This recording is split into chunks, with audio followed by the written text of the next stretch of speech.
What really stuck out was the compassion that he had for his teammates. I would see like little things during a game where a teammate would miss a shot and he would put his arm around him. Where do you think that comes from? I don't know, from his family. He was brought up, to be respectful and all that stuff and be appreciative. But I think that's just a special quality about him. We're gonna play a game. I just invented it. We're gonna call it cap or no cap. Okay? Yeah. Okay. So we're gonna flash forward 20 years and I'm gonna tell you something about Scottie's career and you tell me cap or no cap, all right? Yeah. All right. Scottie Barnes is one of the top 25 players of all time.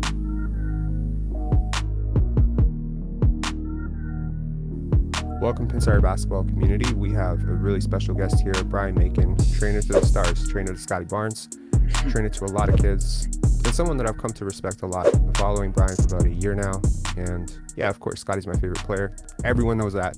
I was a young kid who played basketball, and the only thing I thought was, I wish I had a trainer like Brian when I was a kid, because I see some of the stuff you're doing with the handles and the shooting. I think it's awesome. So I think the best place to start this conversation is, how did Handlelife start? Yeah, first and foremost, thanks for having me. Also, thanks for supporting Scottie and just everything that you do for the Raptors and just the basketball community in general. But yeah, Handlelife, it started by my partner, Dribble Too Much, Johnny Stephene. He's out in LA. We grew up together, so it's basically like two kids from the inner city who had basketball dreams, but we kind of used to just take the training part to the extreme where we would be waking up before school, 6 o'clock in the morning, going to work out. Like, we didn't have people like us when we were growing up. So that's kind of where it started, us learning the craft of basketball. And then once we both finished playing college and a little bit professionally, he then just started just dribbling on Instagram and just saying Handlelife, Handlelife, Handlelife. And then one thing led to another, and then it just exploded. And we've just been training kids ever since. You work with kids as young as, I think I've seen five, six, Yeah. 7. There was a kid who you posted a clip of once on Instagram. I don't think my handle was that tight when I was 11. Right. Yeah. It's so cool what you're doing. So what is your process when you first start working with an athlete, regardless of the age, and take me through how it's different? Because I know you worked with NBA players and I know you work with kids. Like, how do you meet them at that level? How do you meet them at their level? Everyone has different goals with the game. It's important to understand what your goals are. And then the second part is holding you accountable to those goals. With a little kid, where I started at like 4 or 5 years old, we just wanted to be fun. We wanted them to fall in love with the game of basketball, but also start to understand the process that we go through to get them better. If someone is in, middle high school, depending on their level, we just, we start from the ground up. We do a lot of stuff with footwork. We use a heavy ball a lot. And then, work on your finishes, just like baby steps, and then we continue to just grow it from there. Most of the people watching this video are a little bit smarter than your average bear, but can you expand a little bit? What is the advantage of the heavy ball? Oh, so we use the heavy ball just because it builds up your hand strength, so you're able to dribble the ball harder, and then it also speeds up your ball handling, so you're able to counter moves a lot faster.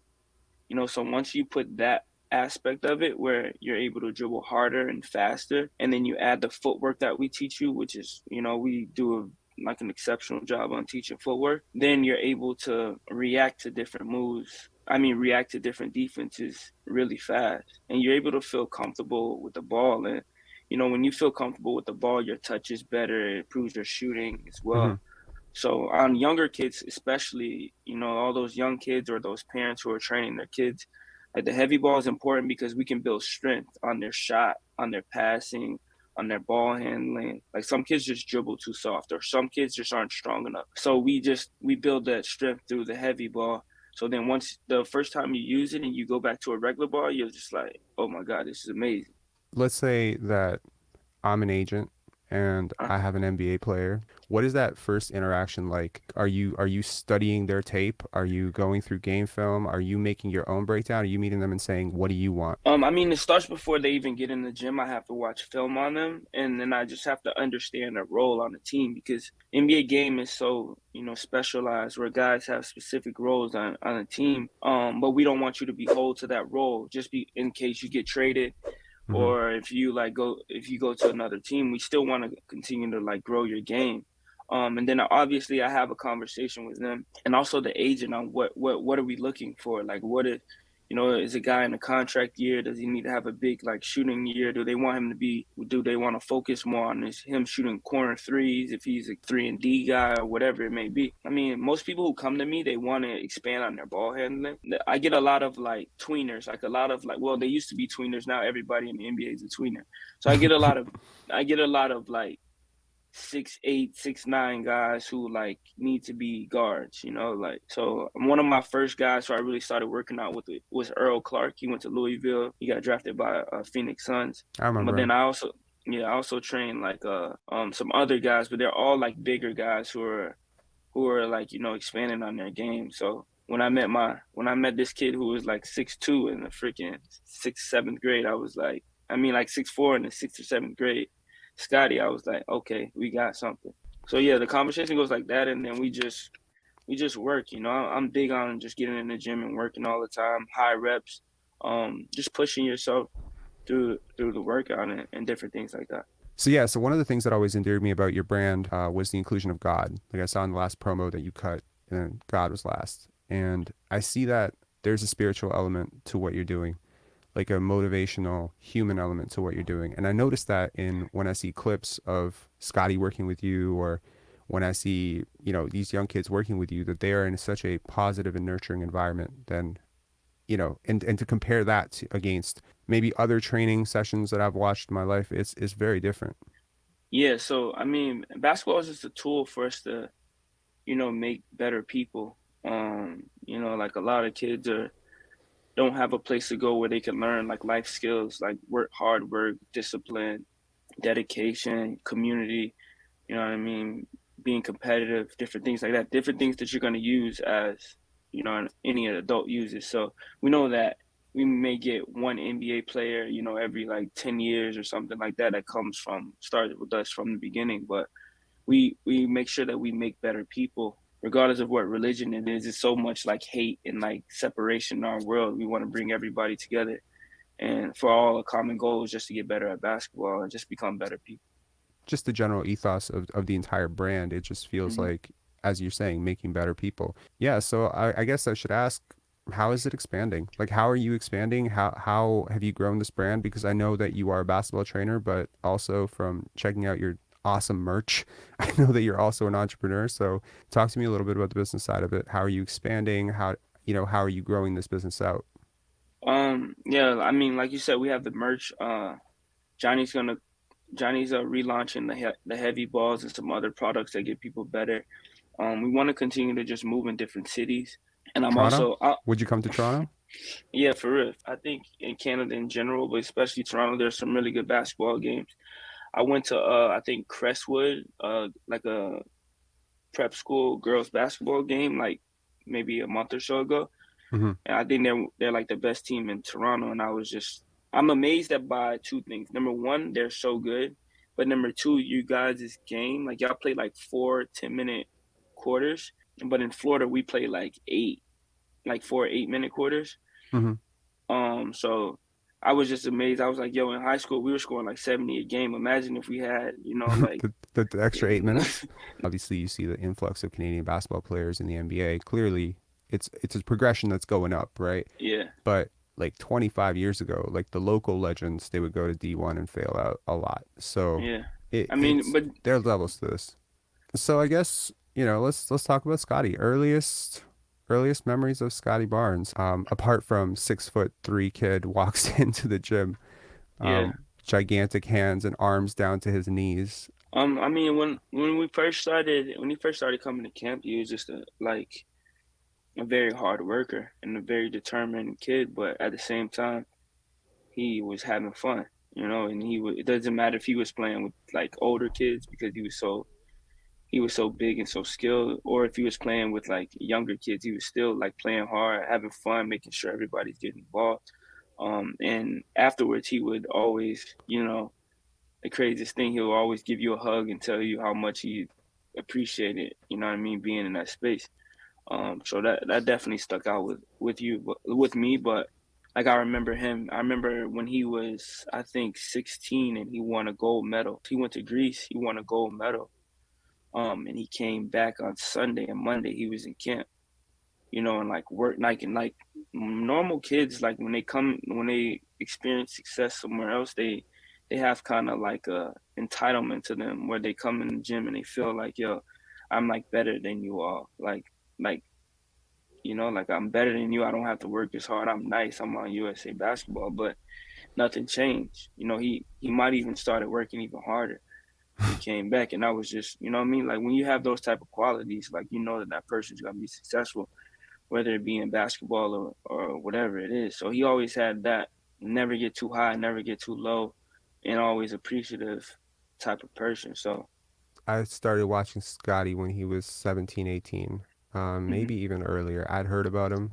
I mock drafted him to the Toronto Raptors on NBA 2K like close to 150 times. This is when he was rumored to be going to Oregon for whatever reason that rumor was out there.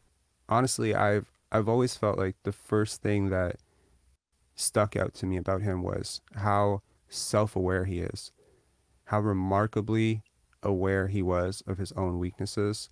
Number one. Number two, what really stuck out was the compassion that he had for his teammates. I would see like little things during a game where a teammate would miss a shot and he would put his arm around him. He would try to like help the guy. If a guy comes out after like a rough run, maybe the coach benches him, Scottie shifts from his position on the bench to go and put an arm around that guy.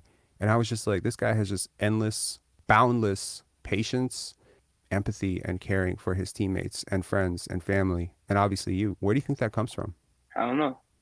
I think from his family, he was brought up, what I mean, to be respectful and all that stuff and be appreciative. But I think that's just a special quality about him. You're a stone's throw away from West Palm Beach. To someone who's never been to West Palm Beach, who may not understand what people say when they say it's a blessing for him to get out and to aspire to the NBA.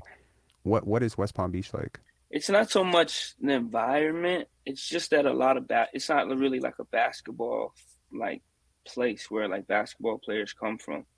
So it's like majority like a lot of football and baseball players that come from there. So like our basketball scene isn't really like football is our number one sport. Baseball is probably number two. Hmm.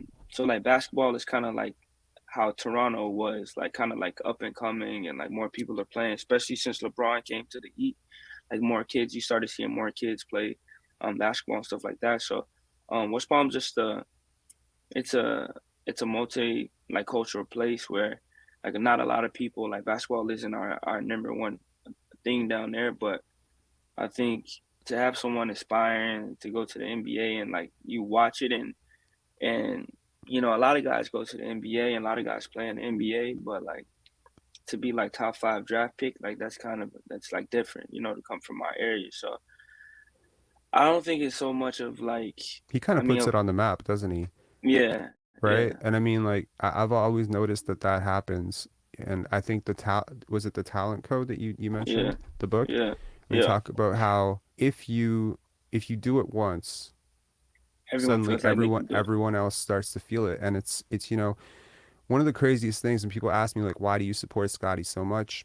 I think that basketball is a huge opportunity for wealth redistribution in the world, right? It's a vehicle, basketball, football, all of it, right?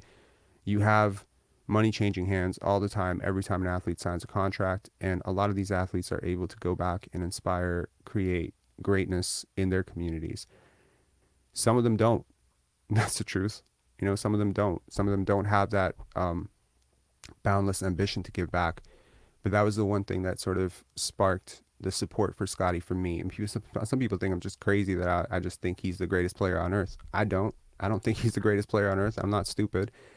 But I think that I see the greatness in him, and I see his capacity for giving back. I see his capacity for elevating others. And you just want people like that to do well because you know that them doing well is going to help so many other people too. How has he grown his game over the years? So like I've watched some Scottie tape from like high school, Some things change, some things don't. I remember the flexing. That was fun. Hmm. Constant flexing, the yelling, the screaming, the passion. How has his game changed over those years? First, I mean, just to start off, he has a very high basketball IQ. So he really understands the game. He understands like there's two levels. Like some guys have really high basketball IQs for themselves where they can put themselves in the best position.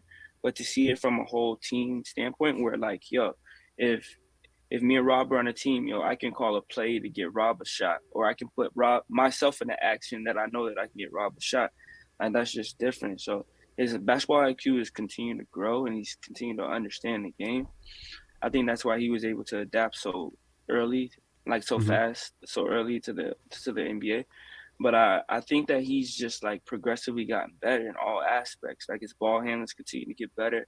Um, his shooting form is totally different from a year ago.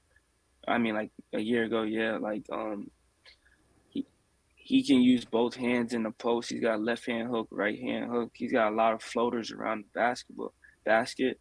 He's continually working on his jump shot. I mean, his shot has improved, although sometimes you don't see it in the game. But when we're in our sessions and we're working out, like you can see like the improvement in his shooting. So he's grown across the board in every level. Um, I think he's able to guard bigs a lot better now. He He got understands, stronger, right? yeah, yeah. He understands rotations like really well. He understands how to help defense. He understands all aspects of it. I think every part of his game has grown. Let's assume zero Scottie was grade 7, and let's assume 100 Scottie is today. Where do you think the biggest jump in his game came? His junior year, before he went, before he played his final season in the EYBL, Hmm. um, that's when he made like a huge jump because we worked very hard on his ball handling that season, and I think they finally let him play point guard, and I think he averaged a Triple triple double. double. Yeah, he averaged a triple double, and that's when he really like that's when he went to a totally different level because he was always kind of like an energy guy, like a guy who brings a lot of defensive passion, offensive rebounds. He'll be at the top of the press and things like that. But now you started to see like the offense run through him. And that's when like Montverde started calling them in different places. Like everybody like was it just went to a totally different level. It went to a guy who, yeah, he probably could make it to the NBA to where, this kid is going to the NBA. Top 5 recruit, exactly. Yeah. Yeah. The decision to go to Montverde, stacked school.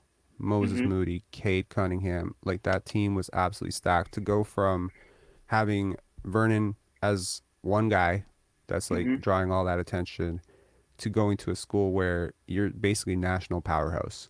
Yeah. I would argue probably the best high school team of all time, but some people would debate Chino Hills. I don't know where you stand on that, but personally, I think that team was damn near stacked. You had 3 lottery picks. That's crazy in the same draft. What went into the decision to go to a school like that where, honestly, as you said, playing point guard was a big deal to him? So going to Montverde where Cade was going to play point, Mhm. what went into that decision? Because I think that's a lot of where the Draymond stuff comes from, to be honest with you. I think it was just a competition thing. If he would have stayed at where he was, like, South Florida basketball, you might have got like 5 to 10 competitive games all year. But when you go to Mount Verde, you're gonna be pushed in practice every single day, and you get to play with real size. It's like that's how like if when you play with size, like that's the biggest difference between college and the NBA or whenever you're going up a level. You don't understand like the length and the size and the speed. It all increases. So once you're able to, I think a lot of kids go to Mount Verde because they're able to play with the size and the speed. And coach is amazing. Like it's very disciplined there. Like the kids got to tuck in their shirt, wear a uniform in school and stuff like that. So it's very disciplined. It's like in the middle of nowhere. They can't really leave campus, so it's put yourself in a position where there are no distractions, and you're playing against some of the best kids in the country every single day.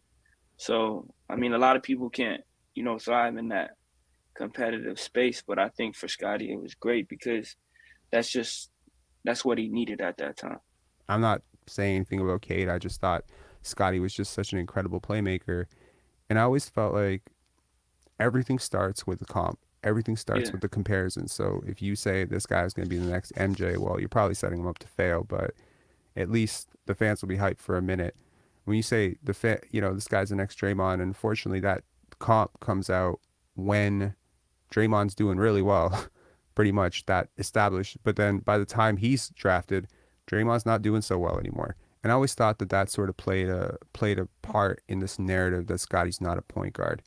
As a person who was there through a lot of Scottie's offseason workouts, not all, but a lot of it, there's been a lot of recent talk about how maybe he needs to work a little bit harder this offseason, this coming offseason, because maybe he didn't put in the work in the previous offseason. Now, I'm sure that most smart people know that work doesn't always translate to on-court results right away, especially when you're trying to do as many complicated things as Scottie's doing. So I guess I feel like you would be a very credible source, probably a much better source than someone who was never there to begin with Scottie, to talk about what did his offseason actually look like? Like what's the work that you guys did? I mean, a month after the season, he was already a different player, So he put in like 2 a days, some days, but he was in the gym consistently. But yeah, he worked out hard, man. He worked on all parts of his game. He's a better player. I mean, making shots and winning, you know what I mean?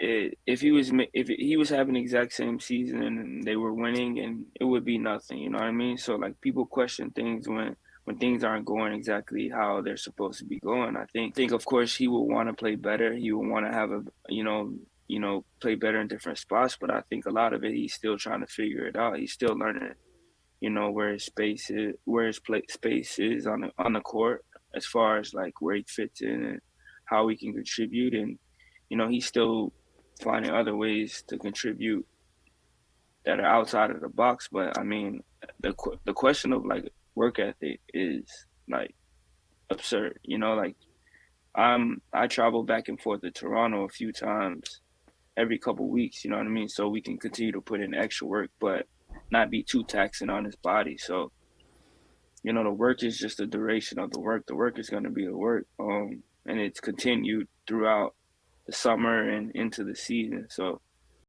One of the yeah, biggest reasons that I was such an advocate for Scottie was his work ethic, his passion for the game. It doesn't really matter. Like, I mean, we can talk all day about what type of player he'll become. And, I'm sure that you and I probably, have a different expectation of the type of player he'll be 3-4 years from now than maybe a lot of people. But one thing I would never, ever in my wildest dreams ever believe is that Scottie Barnes did not work hard or that Scottie Barnes was a bad teammate. Like, these two things are unquestionable. So does he hear it? Does he care about it? Does he care about this noise, this chirping, all the Twitter stuff, the all that stuff? Does he? no, I don't think he does. I think he, like I said before, he never gets too high, never gets too low on himself, and it's a it's a consistent, like he has great habits. He doesn't have really bad habits outside of the court. So he's always doing the stretching. Oh, he's always at the facility. So over time, like the work's gonna show. You know what I mean? Like it He could said that too. happen. He said that too. Yeah, Work gonna show. yeah. It could happen tomorrow. It could happen in 2 weeks. It could happen 2 months. But the work is there, and it hasn't stopped. You know what I One mean? So one of the like, greatest qualities of Kawhi when he was here, I always noticed he's very stoic. As you explained, a lot of great players are like that. They don't get too high, they don't get too low, and they always have like a consistent process, like a work ethic, and it's not dependent on whether they had a bad game or a good game. I know that after a bad game against the Lakers, you guys were in the gym until midnight, uh, you know, finishing yeah. out the year strong. That's crazy. It's crazy to me because some people they do let outside stuff influence them. Would you describe him as a stoic? Um, yeah, and he's a 21-year-old kid. You know what I mean? Like so much of this stuff that's happening, it's just don't. It's like he's just not even in that realm of where it's happening. Stuff that, you know what I mean? Like he's just really just trying to play better and trying to just stick to, learning as much as he can and trying to help the club win and just keep getting better every single day. Like we were in the gym like the day that he got drafted, we were in the gym like the next morning at 8 o'clock, and we probably got in like three a.m. He texted me at 3 a.m. and we were in the gym at 8 o'clock. So I like remember that story. it's never gonna be a question of like the work. It's always just him just adapting and learning. It's like anything. You just gotta learn it. You just gotta figure it out, and I think that's what he's doing. And it's at the end of the day, he's still 14-7-5, which is solid. You know what I mean? Like it's still like stuff. And if you take out like 3 games, like and you have to be stoic over 82 game season because you can't. It's always about the next game because the next game could happen tomorrow. The next game could happen in a day and a half. And if you're dwelling too high or too low on the previous game, like you'll find yourself engulfed in it, and the shit could ruin your life. You know what I mean? It's a marathon, so It's crazy to me how self-determined he is. Like you got the media asking him questions about why he doesn't score more, why he's not like this, why he's not like that, and he's just like, I'm not gonna get rushed. I'm not gonna. You seen the clip, right? Like from yesterday's presser. yeah. I'm gonna play my game, my pace. I think it's such a star quality for someone to have that level of self-authorship. Really, I think is a term that I believe in a lot. But let's be real. Scottie is a pass first player, and he's always been hmm described as a pass first player. I didn't buy any of that shit about zero level scorer or anything that those guys wrote. I saw the scoring potential in him, but leaning pass first, a lot of people have compared him to Draymond in that sense. Some people have said Kawhi. Kawhi is definitely not pass first. So my question, I guess, to you is it possible to turn a player who is pass first into a predator wing like Kawhi or Paul George? I mean, it's so many thoughts on that question Yeah. because I don't think that he's not either one of those players. I think that he's a different type of player that we really haven't seen before. Like he's really just a different type of player and it's hard for people to understand because we don't have anyone to really compare him to because it's not that many people who like will do the jump ball besides we saw that magic clip in the finals that year when he had to play center. It's not that many people who will do jump ball and then pick up Chris Paul, 94 feet, and then the next night they're guarding freaking Mitchell Robinson. You know what I mean? Like there's not that many people that do that, and there's not that many people that like if there's an injury, they're really initiating your offense. Like not as like a big wing, like kind of how we saw the other night with Giannis, but like really he's your point guard calling out plays, calling out. You know what I mean? And then at the other end, so it's hard to compare him. I don't think that he's pass first. I just think that his passing and like I said before, his knowledge of the game and where people could go and how the defense operates, sort of on like rotations. Um, his passing is just way far ahead of what his scoring is gonna be. I But you think that think his he'll. scoring could catch up? I think his scoring is gonna catch up for sure because if you look at and for young players, where I like to really look is like when they're playing in a Nike EBYL.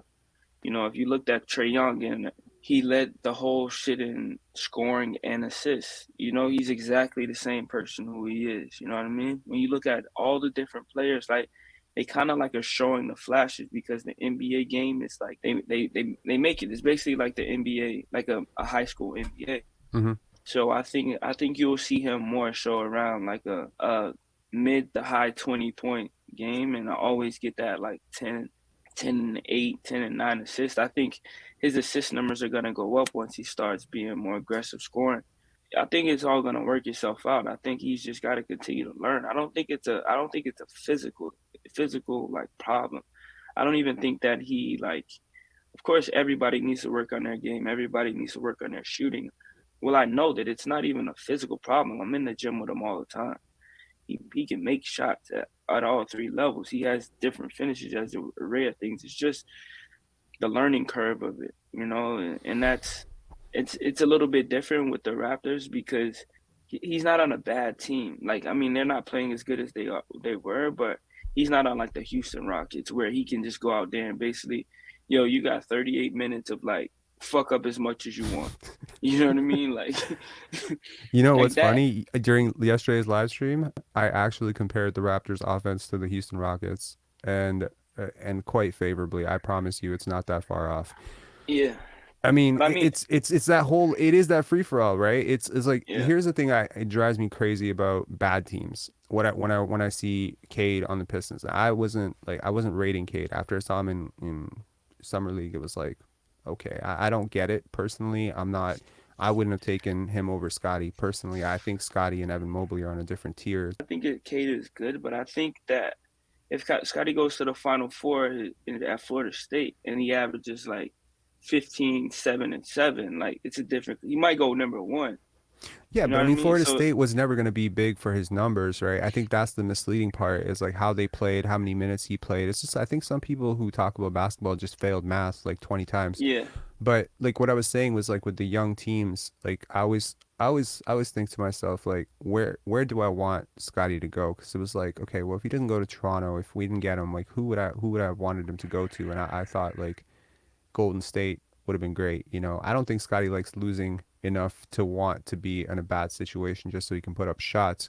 But one yeah, of the worst things about, I guess, bad teams, those younger teams, is there doesn't seem to be any sort of structure in the offense. It is sort of a free for all. It has a very AAU vibe to it. Some guys are very ball dominant. They're very shot happy. And if those guys have it going, no one else is touching the ball all night. And I don't like that style of basketball. So I was actually reluctant. I was very happy this guy got picked to a team that has, aspirations to win and play the right way. That yep. he wasn't just gonna be given everything. That he was gonna have to earn it all. Let's say we build a time machine here, and you and I are having this conversation in 2026, and you don't know anything about Scottie's season, and I'm like, yo, Brian, Scottie's averaging 32, 12, and 8. Would you be surprised? No. Me neither. All right. It's been a bit of a doom and gloom thing, but Yeah. you No, because he gets so many like out of the offense baskets. Once he's able to score 6 to 8 points in a half court through like half court offense, then he's a 25-point scorer. Like it's just like Anthony Davis. Like Anthony Davis, like when he was in New Orleans, he can like wake up, roll out of bed, and he can get 25, 15, and 5. You know what I mean? Just because he he gets easy ones. That's he gets exactly it. easy ones. You know what I mean? Like Exactly. a lot of people don't get easy ones. Like he gets easy ones without being like. That's why the ceiling is so high because he gets easy ones, and the thing that I'm really good at, like as a trainer, like he's still like grasping those concepts. But once he gets at 100% and he can score 10 points in a half court, it's some shit you never seen before. That's I've seen your pull ups. I've seen your step back jumper. Um, at some point, I mean, we're similar in size. I was like, maybe I'll play Brian one on one, but after seeing your pull up game, I'm like, I'm gonna lose 11-0 so fast. What's the plan for the next off season, and where do you see this going? Specifically, like where do you see the gaps are? Because obviously this season hasn't gone as planned. I think hopefully you can agree to that. Like in terms of the numbers, right? They're a little bit down. I see all the growth. When I see people saying I don't see where he's materially better, I'm like, you're blind. You're not watching the game. I'm watching every second of this. You know me. I slow down the games. I watch every possession, everything frozen down or broken down. I'm like, the stuff that this guy is doing is next level. And he's so like, God bless his soul. He's just sitting there at these pressers trying to explain what he's doing on the basketball court. And it's just funny to me because it's like you're explaining this to people who probably don't understand. To me, it's like Scotty sees the game, as you say, like the basketball IQ. It's like he knows where you're going to be before you know where you're going to be. So what is the step? Because as you've mentioned, there are some gaps. Things haven't worked out. Things haven't translated on the court. So how do we adjust? How do we move forward? I think there's still so much time in this season that it could look totally different in April. And I think for him individually and for the Raptors, like the East is so like compact that if they go on a 5-game winning streak, which they're more than capable of, especially with like the games that they got coming up, then they could be in they could be like 7, 6 seed, and now the conversation is a lot different. I just said that to say we're not like conceding that it's the end of the season or whatever, but I think just the continued progression of like what do you like? What do you like to do? And do it all the time. Like KD always likes to shoot the mid range pull up. He's always gonna shoot the hezzy pull. If you don't do the hezzy pull, you're gonna cross over to the right hand, go to the basket. He's a strong right hand driver. And just developing that type of like concepts in this game. Mm. And I've said it again and again. It's hard. It's not as easy with him because he has the ball so many different spaces. He's in the ball screen, setting the ball screen. He's a short roll. He's holding a corner. Like he's doing so many different things. So like we gotta gradually progress and just make sure we don't lose who he is. Like as from his core, and continue to work on his strengths. And but also just making him feel more comfortable in what he wants to do out there instead of like sometimes allowing the defense to dictate like what he's gonna do. So I think a lot of like just a lot of shooting and just a lot of like I don't know. I would like him to just play 1-on-1 every single day. I think that'll be good for him just so he can just figure out like the concept of his game a little bit more, and that'll come. So I think it'll just be more the same, just working on just his concepts and just getting him to just mature. His game's not mature yet, and that's the confusing thing about it. Like his game's like so far from being mature, but he's giving you so much that it's just crazy. So I'm thinking it's just gonna be a lot of shooting. It's a lot of like ball handling, some post up stuff, but nothing different from anything that we've done before.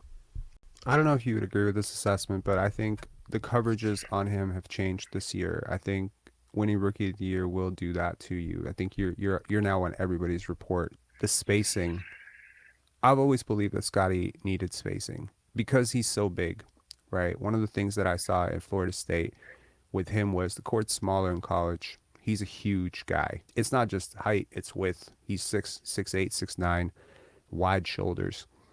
Guys like that need space. They need space to drive. It's kind of like why the Bucks surround Giannis with shooters. It's also why, Scottie seems to thrive per the analytics with shooters like Fred VanVleet and stuff. It's like, how does he navigate those closer quarters when there isn't a lot of shooting around him? Because I think, Fred VanVleet's talked about a couple of times about how the Raptors play some funky lineups. They do have some bigger dudes. Sometimes they're playing Boucher, and the defense collapses the middle, and I think that's sort of taken away a really important part of the court for Scottie.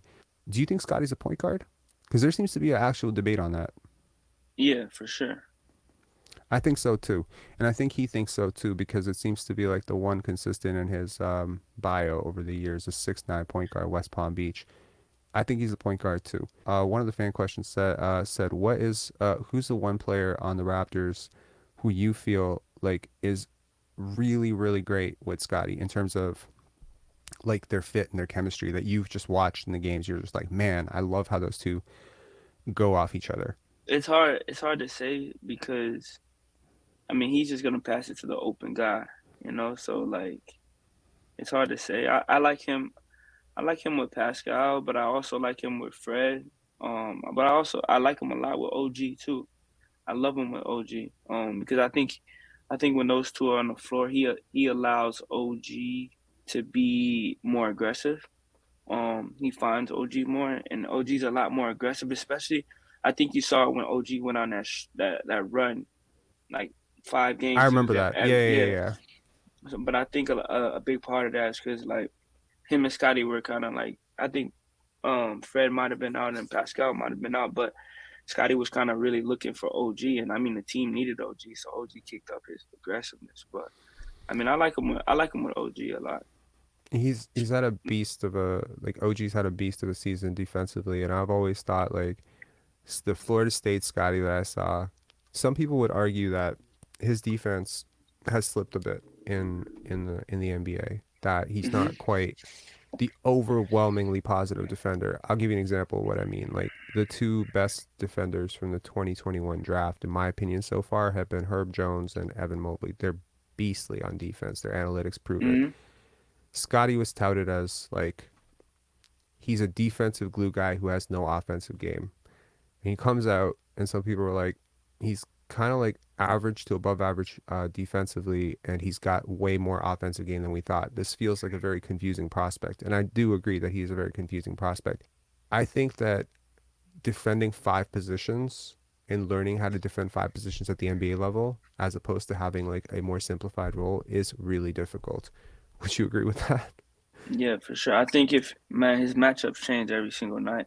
And I think it's harder for any bigger defender to guard like freaking Jordan Poole, you know what I mean? Or like Chris Paul. Like it's like even you've seen in a couple instances with like quickly, like it's just hard for those guys to like get into him, especially the way that they play defense, like getting into the defender. Like you gotta have some blow bys because they put in so much pressure.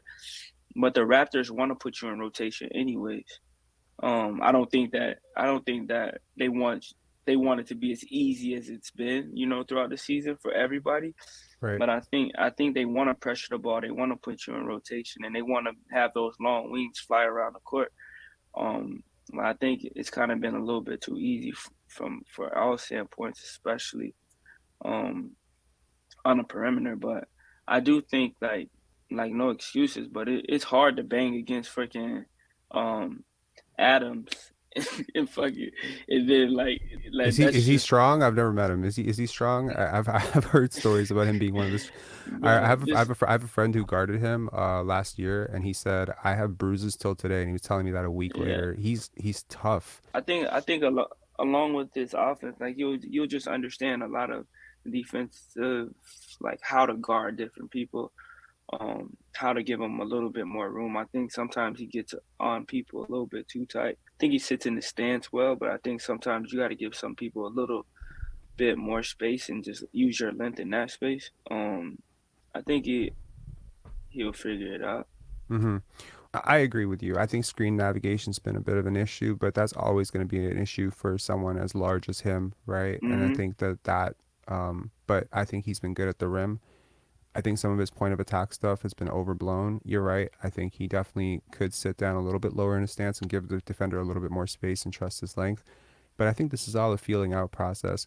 I've always considered intelligence to be like the greatest amplifier of results, right? When you're smart, you figure things out faster than everybody else. So if it would take an average person 3 years to figure out how to play 1 through 5 in the NBA, I'm pretty sure Scotty will have it down probably by later this year. One of the community questions for you was, what advice do you have for an aspiring or new athletic trainer or basketball trainer? Like, what advice would you give them?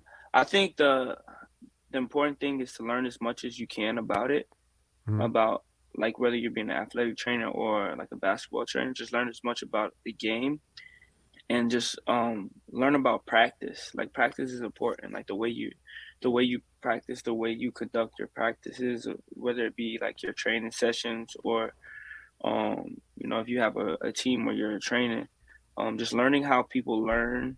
Be one of the best people at teaching people how to learn things, because everybody and understand that everyone may not learn the same way, and then really like dig deep on communication. Communication is important, and I do a lot of like just with my little kids. I do a lot of like I tell my guys that yo, let's give as many hand high fives and fist bumps as possible, like shoulder taps, good job, and different things like that, because it's gonna be hard, but those are like little things that like kind of push people through. So just be like a guru on whatever you're trying to teach people, like, and really like engulf into the, what I mean, whatever they're learning, and then never stop learning. Like always, like I'm still learning so much. I love the fact that I get to watch so many NBA games, like now, just because I'm learning, like every single day I'm learning like about different coverages. I'm learning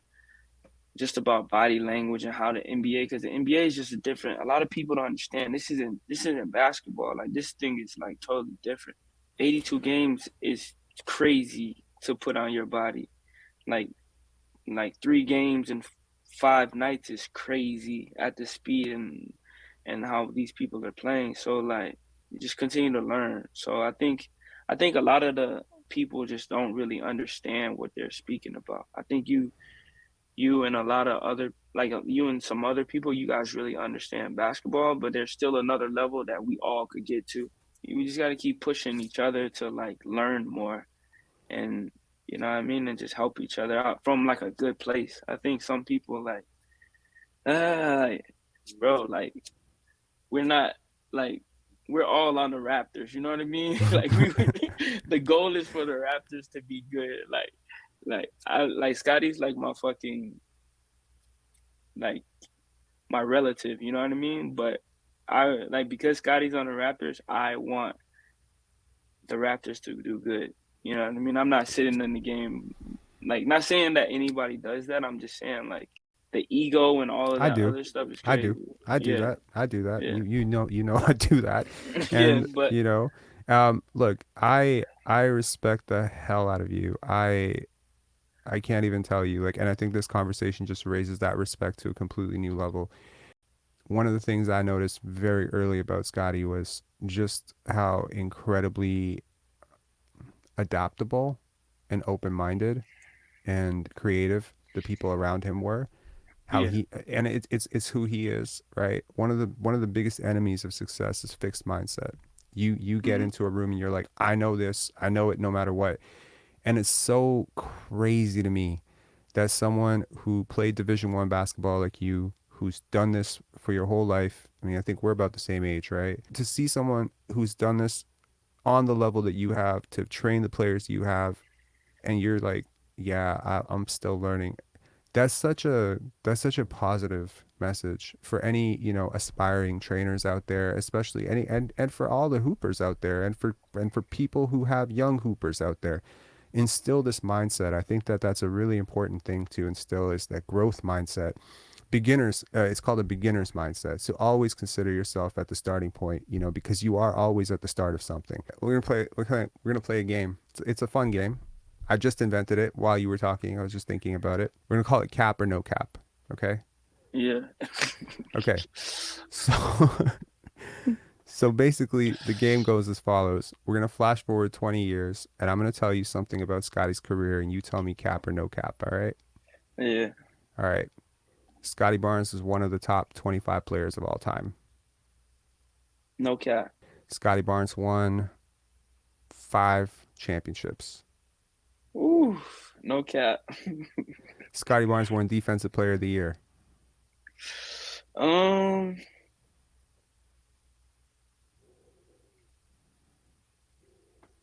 I don't know. That may be one of the hardest things he can do. Okay. Scottie Yeah. Barnes is a 2-time MVP.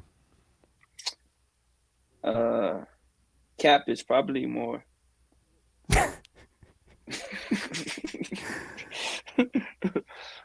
Yo, okay. Um, Hall of Fame Good. lock. Um, no cap. I mean, all of this is contingent if he wants to be this, because he can really be as good as he really wants to be, and not like you can say that. A lot of people say that, but it's honestly like the truth with him.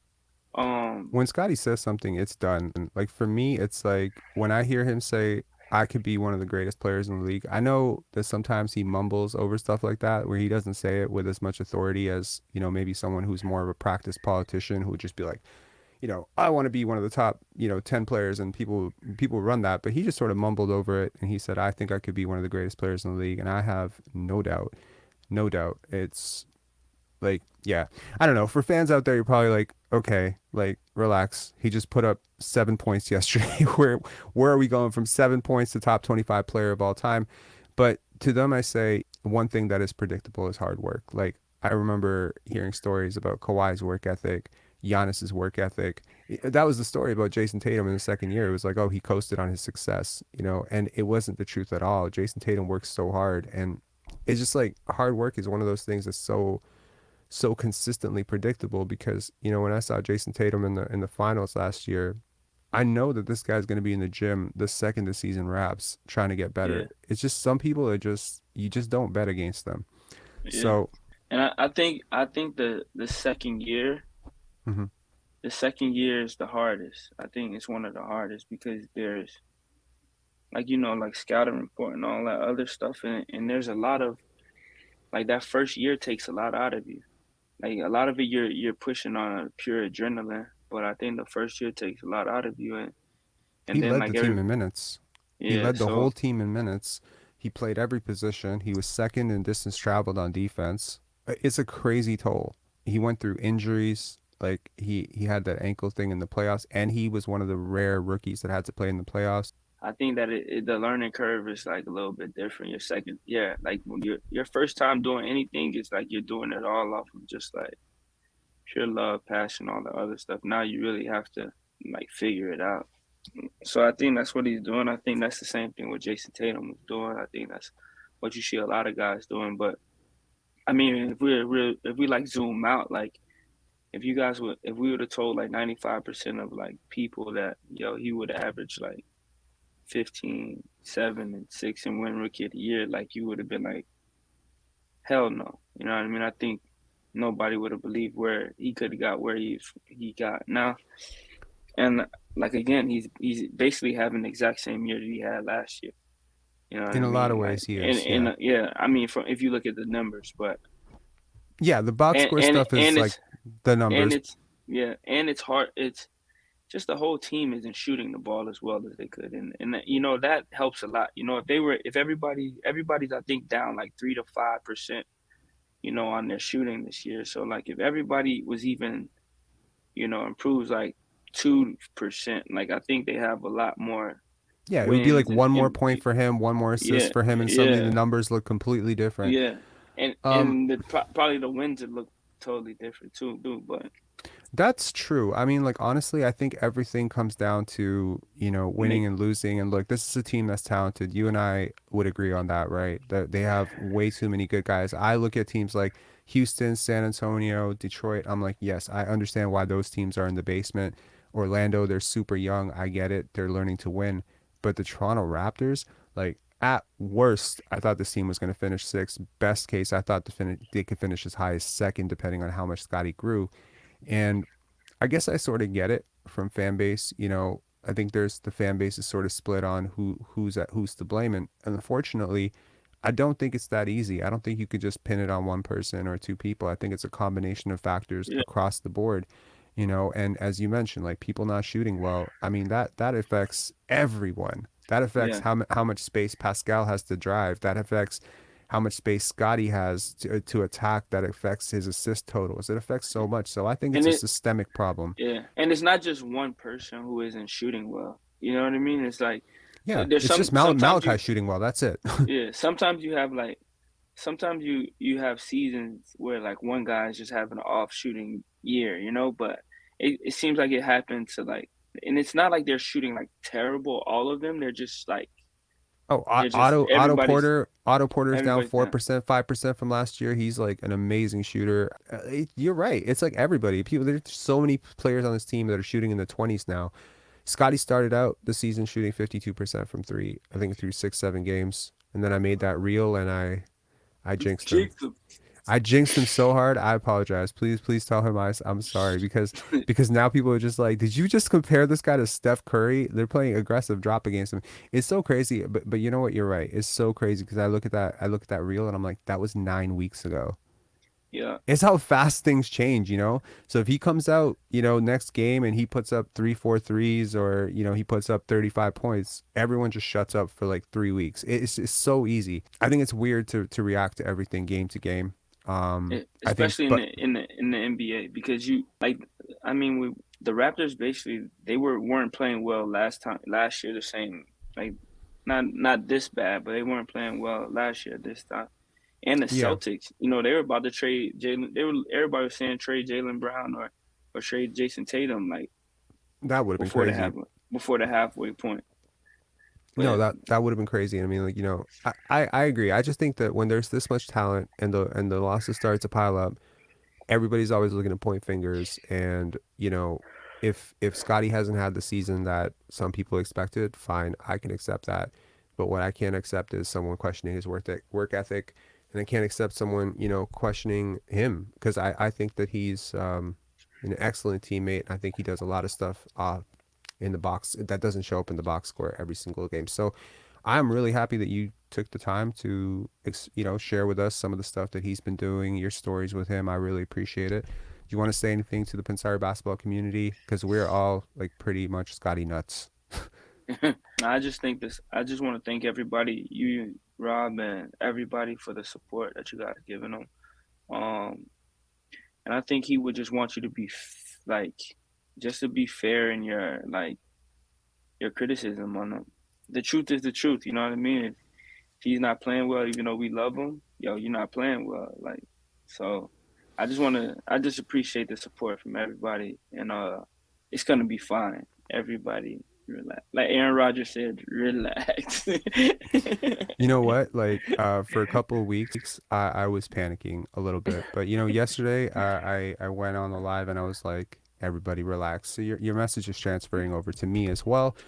And it's gonna work out. It's gonna be fine. No matter what happens, it's gonna be fine. I'm with you 100% that this will work itself out. And maybe 6 months from now, everyone can just look back at the stuff that was being written, the stuff that was being tweeted, and just say, wow, that maybe we can learn a lesson for the future.